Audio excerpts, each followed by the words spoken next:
नमस्कार देवियों और सज्जनों। हम लोग आज 68वीं रामायणी पर विचार करेंगे। पहले इसका एक पाठ प्रस्तुत करता हूं, जिसको ध्यान से सुनिएगा ताकि समझने में आपको आसानी हो। रामायणी 68। ते ही वियोग ते भयो अनाथा, पर्यो कुंज बन पावन पंथा। वेदो नकल कहे जो जाने, जो समझे सो भल ना माने। नटवट विद्या खेले जो जाने, ते गुण को ठाकुर भल माने। उह जो खेले सब घट माही, दूसर कै कछु लेखा नाही। भलो पोच जो अवसर आवे, कैसे हु कै जन पूरा पावे। जेकर सर ते लागे, सोई जानेगा पीर। लागे तो भागे नहीं, सुख सिंधु निहार कबीर। ये रामायणी शुरू होती है ते ही से। ते ही का मतलब जो पहले कह आए हैं। ते ही का मतलब जिसके बारे में वार्ता चल रही है। तो वार्ता किसके बारे में चल रही है? ते ही किसके बारे में चल रही है? यह वार्ता चल रही है ईश्वर के बारे में, ब्रह्म के बारे में, जो भी आप समझ लो अपना इष्ट, उसके बारे में चल रही है। कबीर अपना इष्ट जीव को समझते हैं और जीव को ही वो सर्वोपरि मानते हैं। जीव ही पुरुष है, जीव ही परम पुरुष हो जाता है। ऐसी स्थिति में ये कहते हैं ते ही वियोग ते भयो अनाथा, पर्यो कुंज बन पावन पंथा। उसके वियोग के कारण आप अनाथ हो गए हो।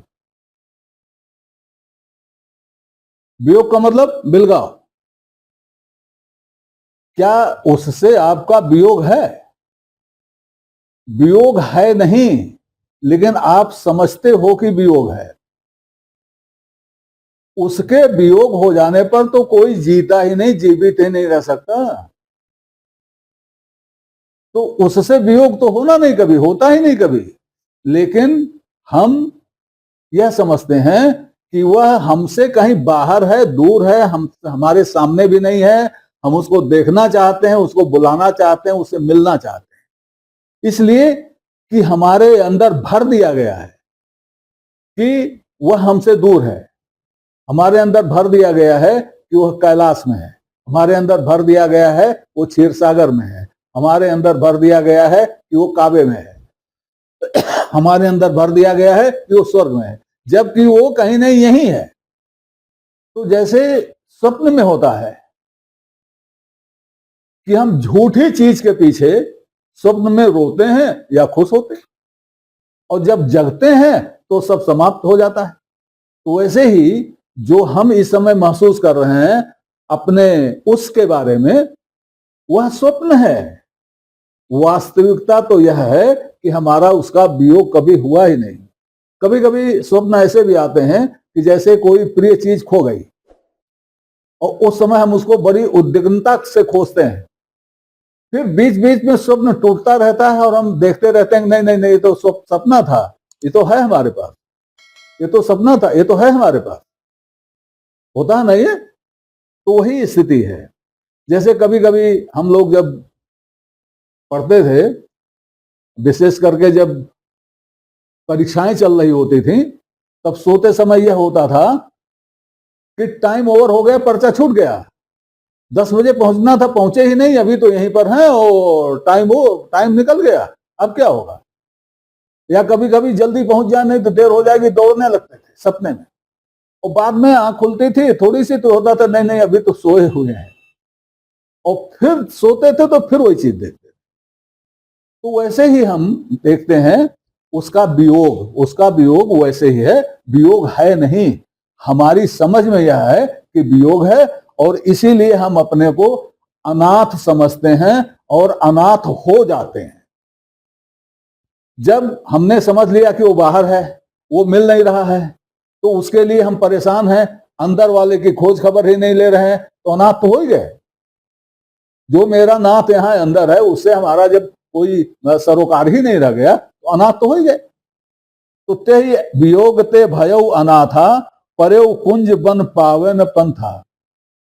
और अनाथ हो गए तब क्या, कोई भी पुरुषाहाल नहीं है, और पड़े हुए कहां हैं, कुंज वन में। कुंज वन का मतलब घना वन, घने वन में पड़ गए हैं। ये घना वन किस चीज का है? बहुत बार, बहुत से शब्दों में, बहुत से रामायणों में कबीर बताए आए हैं कि ये घना वन जो है ये वाणी जाल का है। यह घना वन वाणी जाल का है। इस वाणी जाल में चारों वेद, 18 पुराण, 6 शास्त्र और सब जितना भी है महाकाव्य, ये सब घने जंगल है, और उसी में हम पड़े हुए हैं। या तो इसको टटोलते हैं, या उसको टटोलते हैं, या उसको टटोलते हैं। वन के बाहर हम निकल नहीं पाते हैं, क्योंकि हमारे ऊपर वियोग हावी है और हम अनाथ हो गए हैं, रास्ता ही नहीं मिल रहा है। अगली चौपाई, वेदो नकल कहे जो जाने, जो समझे सो भल ना माने। जो जानता है, जो जानता है, वह जानता है कि वेद में जो कुछ कहा गया है वो नकली है, वो असत्य है, सही नहीं है, उचित नहीं है। जो जानता है वह इस बात को जानता है। पीछे कई बार रेफरेंस आया कि वेद त्रिगुण वाले हैं।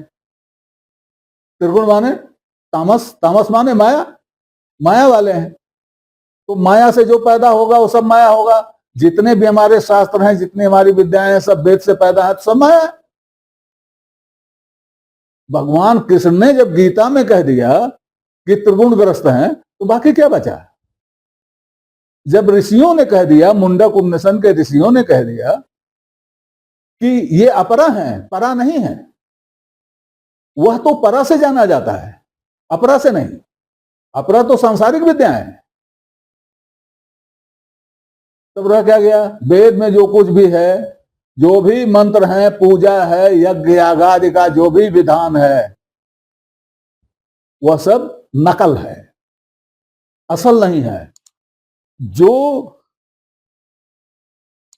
वेदों नकल कहे जो जाने, इस बात को जानता है जो समझे सो भल ना माने।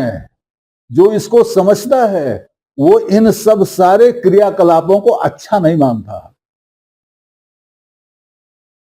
जो वेद में जो कुछ भी है उसको जानता है, वह जानता है कि वह नकली है, उचित नहीं है। और जो यह जानता है वह उसको अच्छा नहीं मानता, उचित नहीं मानता। नटवट विद्या खेले जो जाने, तहि गुण को ठाकुर भल माने। यहां पे एक शब्द ठाकुर है, दूसरा शब्द है नटवट विद्या। नटवट विद्या से संकेत है कबीर का योग और योग के व्यवहार की, और सबसे बड़ा संकेत है समाधि की ओर। वह समाधि जो पाताल में धंसकर लगाई जाती है, वह समाधि जो आंख बंद करके लेटकर, और ये कि हम 14 दिन की समाज पर जाते हैं, 21 दिन की समाज पर जाते हैं करके लगाई जाती है। वह जो आसन और व्यायाम और प्राणायाम के नाम पर कारीगरी दिखाई जाती है, नट विद्या दिखाई जाती है, देखो हम ये कर लेते हैं, देखो हम ये कर लेते हैं। तो कह रहे हैं नटवट विद्या खेले जो जाने। जो इस विद्या को खेलता है वह जानता है कि ते गुण को ठाकुर भल माने, कि इस गुण को ठाकुर बहुत अच्छा मानता है। ठाकुर कौन? ठाकुर माने क्या? शायद यह चीज विस्मृत सी है, लेकिन याद दिला दूं, योगियों में और अब तो सब जगह उपाधियां जो होती थी, राजा की उपाधि होती थी, रावल की उपाधि होती थी, ठाकुर की उपाधि होती थी। पहले मैं अर्थ बताए आया हूं एक बहुत विशिष्ट पद का कबीर के, यही तत्व रावल माता, रावल राजा, रावल ठाकुर, ये सब जो है उनके उनके पद हैं जो कहे जाते थे, आजकल नहीं कहे जाते, पहले कहे जाते थे। तो उसी ओर संकेत है कि इसको जो जितनी ही अच्छी तरह से कर लेता है तो राजा, स्वामी, योगी स्वामी, उस पंथ का स्वामी बड़ा अच्छा मानता है। नटवट विद्या खेले जो जाने, तही गुण को ठाकुर भल माने, वह जो खेले सब घट माही, दूसर के कछु लेखा नाही। लेकिन खेल तो वह खेल रहा है, खेल तो उसका है, नट तो वह है जो सब घट में खेल रहा है। अन्य किसी का कोई लेखा ही नहीं है, अन्य कोई कहां ठहरता है। वह जो खेले सब घट माही, दूसर के कछु लेखा नहीं, दूसरे का कुछ मतलब ही नहीं है। वही है जो सब घट में खेलता है, एक वही है। भलो पोच जो अवसर आवे, कैसे हो कहे जन पूरा पावे। और चाहे अच्छे दिन हो चाहे बुरे दिन हो, चाहे सुखकारी दिन हो चाहे कष्टकारी दिन हो, जन, संत जन, साधक, साधुजन, चाहे जैसा भी हो पूरा पा जाता है। चाहे अच्छा हो चाहे बुरा हो, चाहे अच्छे दिन हो चाहे बुरे दिन हो, चाहे अच्छा अवसर हो चाहे बुरा अवसर हो, साधक संत उसको पा ही जाता है, पूरा पा जाता है। पूरा पा जाना का मतलब पूरा सुख पा जाता है, पूरी शांति पा जाता है, पूरा आनंद पा जाता है उसमें। किसमें?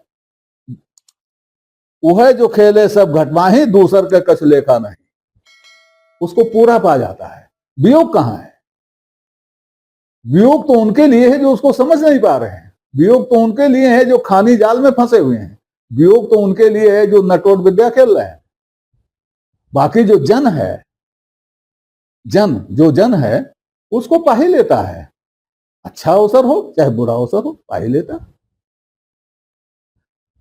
साखी जेकर सर तही लागे, सोई जानेगा पीर, लागे ते वो भागे नहीं, सुख सिंधु निहार कबीर।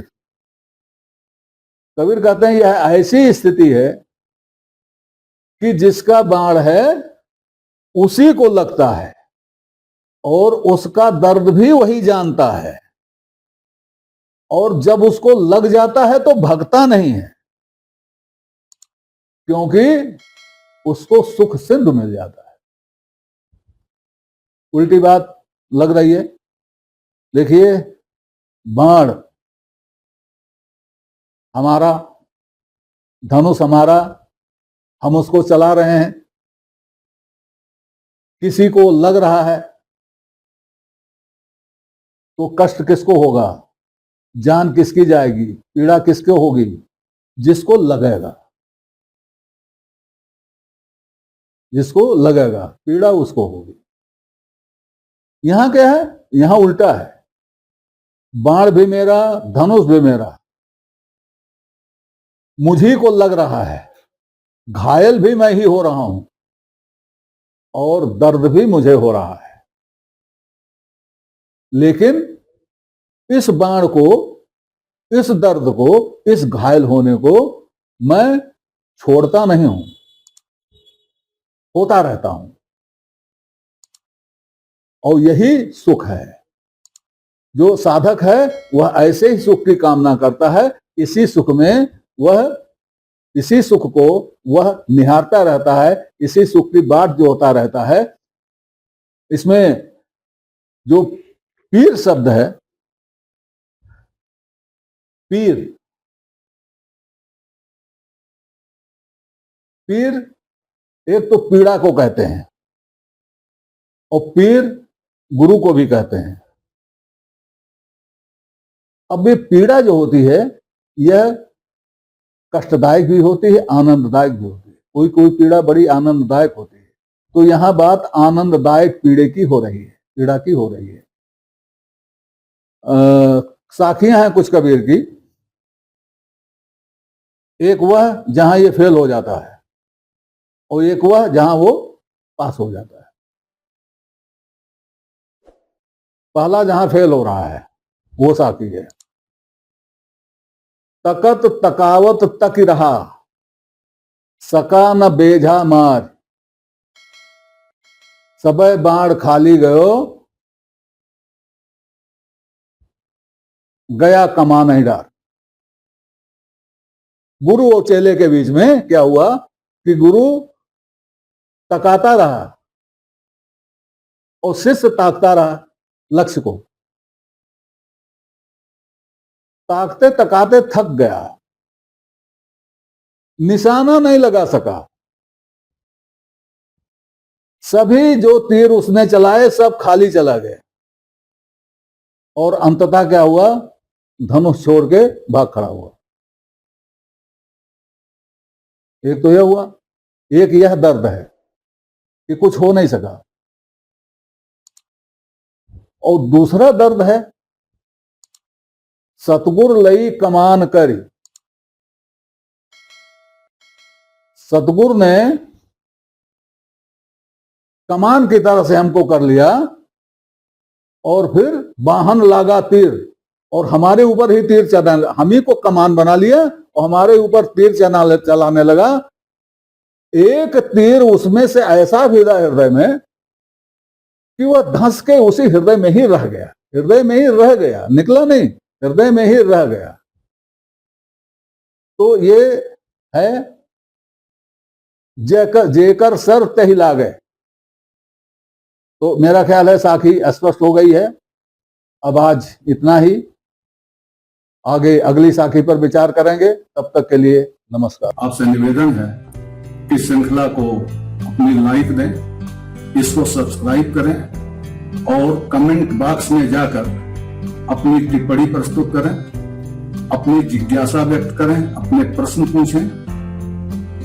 यथा समय आपकी जिज्ञासाओं और प्रश्नों का समाधान करने का प्रयास किया जाएगा।